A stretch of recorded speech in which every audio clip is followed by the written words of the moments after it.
ఏ happies last వీడియోలో మనం కాశీ ఆలయం మరియు ఇతర ఆలయాల గురించి తెలుసుకున్నాం కదా. ఇప్పుడు ఈ వీడియోలో మనం కాశీ నుంచి ప్రయాగ్రాజ్కి వెళ్తున్నాం.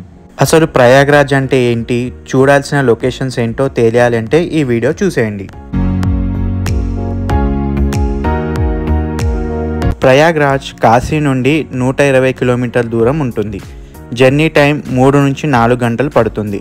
Ticket cost per head 332 charge చేశారు. మేము ప్రయాగ్రాజ్ బస్ స్టాండ్లో దిగి అక్కడి నుండి ఆటోలో ప్రయాగ్రాజ్ రైల్వే స్టేషన్ చేరుకొని అక్కడే రూమ్ తీసుకున్నాము. రూమ్ చెక్ ఇన్ చేసి ఫ్రెష్ అయ్యి ప్రయాగ్రాజ్ లొకేషన్స్ చూడడానికి ఆటో మాట్లాడుకున్నాము. పర్ పర్సన్ 200 ఛార్జ్ చేశారు. మన భారతదేశంలో పుణ్యమైన నదులైన గంగా, యమున మరియు సరస్వతి సంగమ ప్రదేశం ప్రయాగ్రాజ్. ఈ ప్రయాగ్రాజ్లోనే అష్టాదశ శక్తిపీఠాల్లోని శ్రీ ఆలోపి దేవి లేదా శ్రీ మాధవేశ్వరి దేవి ఆలయం మరియు అనేక ఇతర ప్రసిద్ధ ఆలయాలు మరియు వాటి విశిష్టతలు ఈ వీడియోలో తెలుసుకుందాం పదండి. ముందుగా త్రివేణి సంగం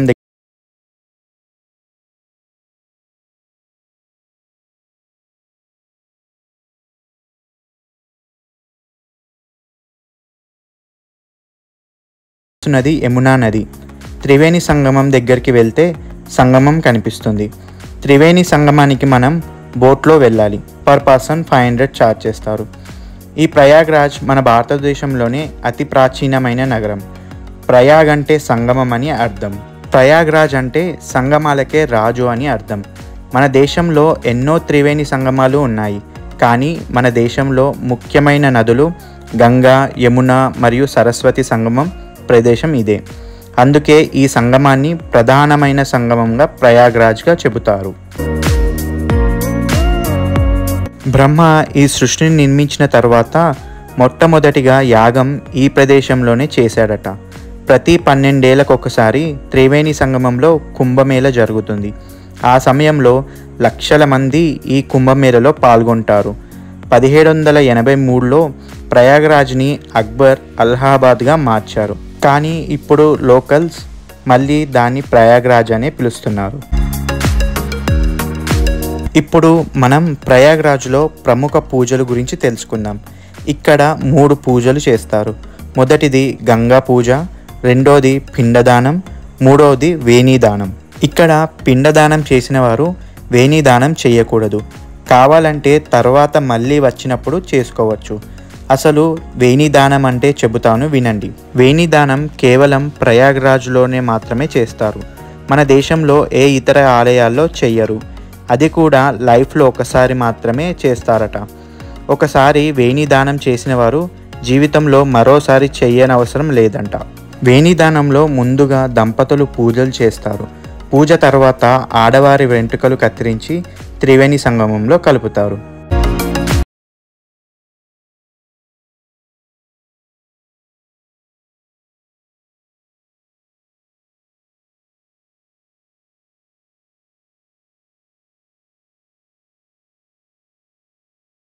నీరు ముదురు ఆకుపచ్చ రంగులోను, డార్క్ గ్రీన్గా, అలాగే గంగా నది నీరు బురద రంగులో ఉంటుందట.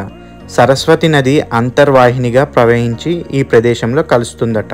కానీ నేను వెళ్ళిన టైంలో వరదలు రావడంతో ఆ డిఫరెన్స్ని చూడలేకపోయాను.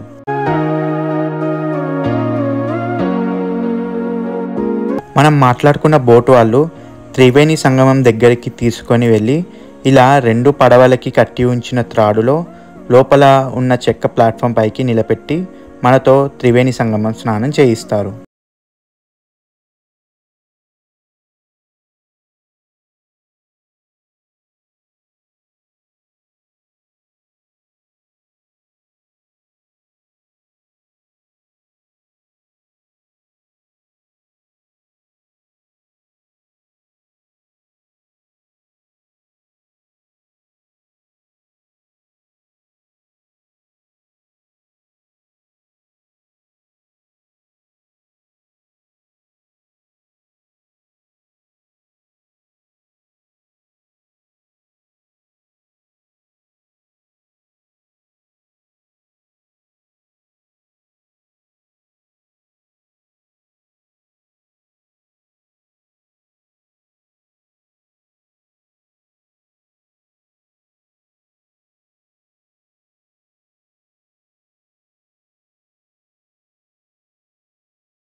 ఫోటోలో మీకు కనిపిస్తున్నది గంగా నది ప్రవహించే ప్రదేశం.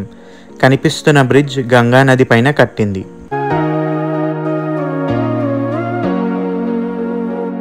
అదేవిధంగా ఇటువైపు కనిపిస్తున్నది యమునా నది. యమునా నది పైన కట్టిన వంతెనను చూడొచ్చు.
ప్రయాగ్రాజ్లో ఇతర ప్రదేశాల గురించి తెలుసుకుందాము.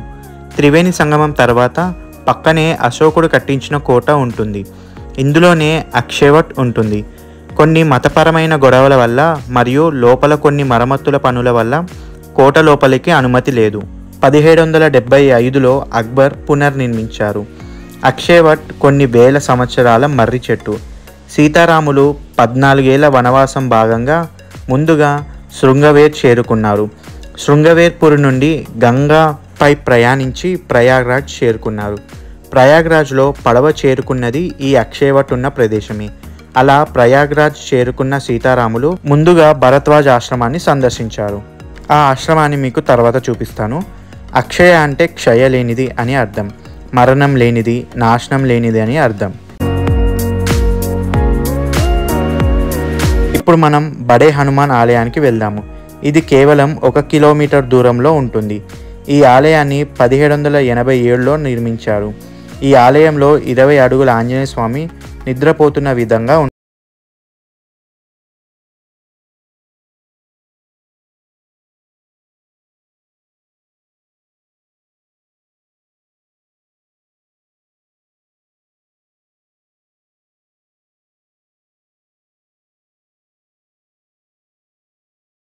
హనుమాన్ ఆలయం పక్కనే శ్రీ సీతారామచంద్రమూర్తుల ఆలయం కూడా ఉంటుంది.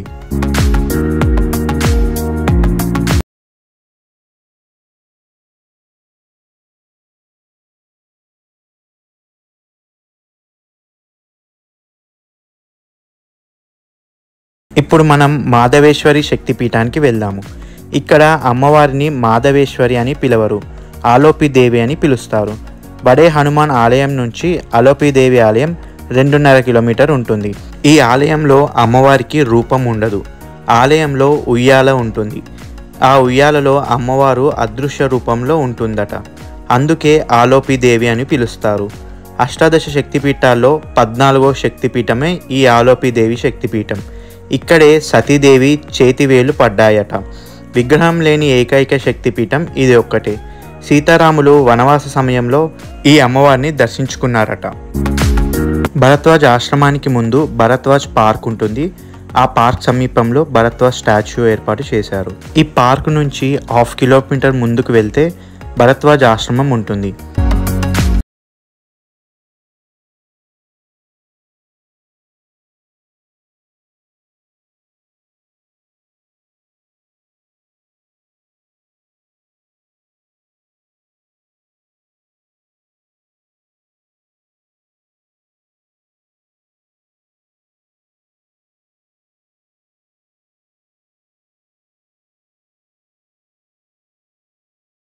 భరద్వాజ్ ఆశ్రమం వేదాలలో చెప్పబడిన సప్త ఋషుల్లో భరద్వాజ్ మహర్షి ఒకరు.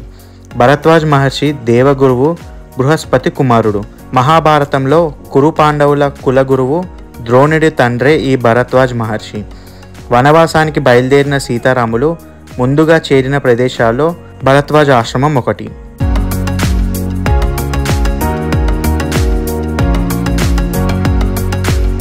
ఇప్పుడు మనం నాగవాసుకి ఆలయాన్ని సందర్శిద్దాం.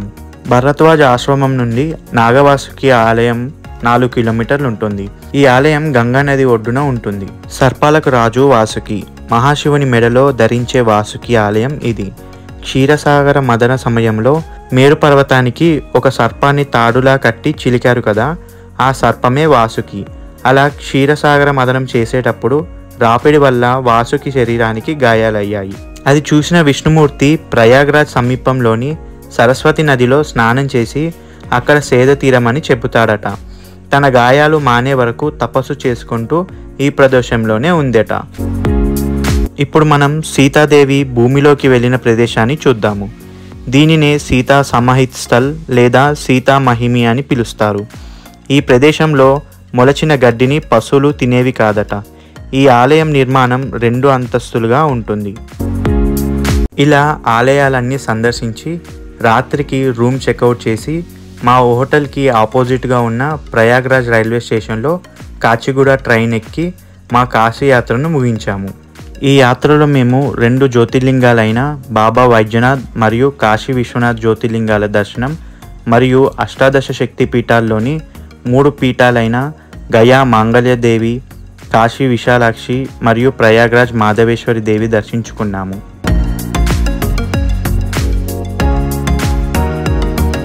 సో ఇదండి మా ప్రయాణం. మరొక వీడియోతో మీ ముందుకు వస్తాను. అప్పటి వరకు మీ సంతోష సమయాన్ని గడపండి.